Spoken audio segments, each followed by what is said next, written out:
नमस्कार मित्रांनो, तुमच्यासाठी परत एकदा नवीन व्हिडिओ घेऊन आला आहे। व्हिडिओ तुमच्या कामाचा आहे, कृपया व्हिडिओ पूर्ण बघा, कोणी स्किप करू नका आणि असेच नवीन नवीन व्हिडिओ पाहण्यासाठी आपल्या चॅनलला सबस्क्राइब नक्की करा। महाराष्ट्रातील ग्रामीण भागामध्ये शेळी पालन हा एक महत्त्वाचा व्यवसाय बनला आहे। अनेक शेतकऱ्यांसाठी हा एक अतिरिक्त उत्पन्नाचं साधन ठरला आहे।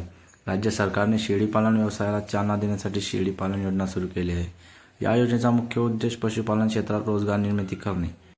तर शेळीपालन योजनेचे मुख्य उद्दिष्ट शेतकऱ्यांना, विशेषतः बेरोजगार तरुण आत्मनिर्भर बनणे आणि शेळी पालनाचा व्यवसाय सुरू करण्यासाठी आर्थिक सहाय्य पुरवणे। यामुळे राज्यात रोजगाराच्या नवनवीन संधी निर्माण होतात आणि शेतकऱ्यांचे जीवनमान सुधारते। या योजनेच्या माध्यमातून शेतकऱ्यांना शेळी पालन आणि मेंढी पालनासाठी लागणारे भांडवल मिळणे सोपे होते आणि त्यामुळे शेळी पालनाचा व्यवसाय अधिक व्यापक पद्धतीने सुरू केला जाऊ शकतो। तर म्हणूनच शेतकरी मित्रांनो, महाराष्ट्र सरकारने शेळी पालन योजनेस 75% अनुदान ठेवले आहे। या योजनेमध्ये अनुसूचित जाती आणि जमातींना 75% अनुदान दिले जाते, तर सामान्य नागरिकांना 50% अनुदान मिळते। या योजनेचे एक महत्त्वाचे वैशिष्ट्य म्हणजे शेतकऱ्यांना सुलभ कर्ज उपलब्ध करून दिले जाते। शेतकऱ्यांना 10 लाख ते 50 लाख रुपयांपर्यंत कर्ज मिळू शकते, जे कमी व्याजदर दिले जाते। यामुळे शेतकऱ्यांना व्यवसाय सुरू करण्यासाठी आवश्यक असलेले भांडवल रक्कम मिळणे सोपे होते। तर मित्रांनो, शेळी पालना योजनेसाठी खास काही पात्रता आहे, त्या बघूया।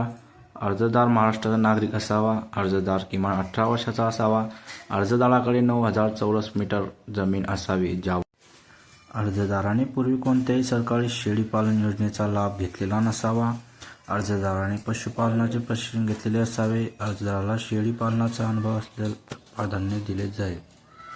मित्रांनो, शेळीपालन कर्ज योजनेचं अर्जपत्र तुम्हाला ग्रामपंचायत, पंचायत समिती, जिल्हा परिषद किंवा संबंधित बँकेतून मिळून जाईल। मित्रांनो, अर्जात वैयक्तिक माहिती, प्रकल्प अहवाल, बँक खाते तपशील आणि आधार कार्ड क्रमांक काळजीपूर्वक भरावा।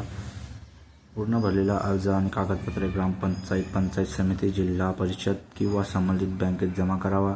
अर्ज आणि कागदपत्रांची पडताळणी जिल्हा पशुसंवर्धन विभाग किंवा बँकेकडे केली जाईल। त्याचप्रमाणे पात्र ठरल्यास कर्ज मंजूर आणि अनुदानाची रक्कम लाभार्थ्याच्या बँक खात्यात जमा केली जाईल।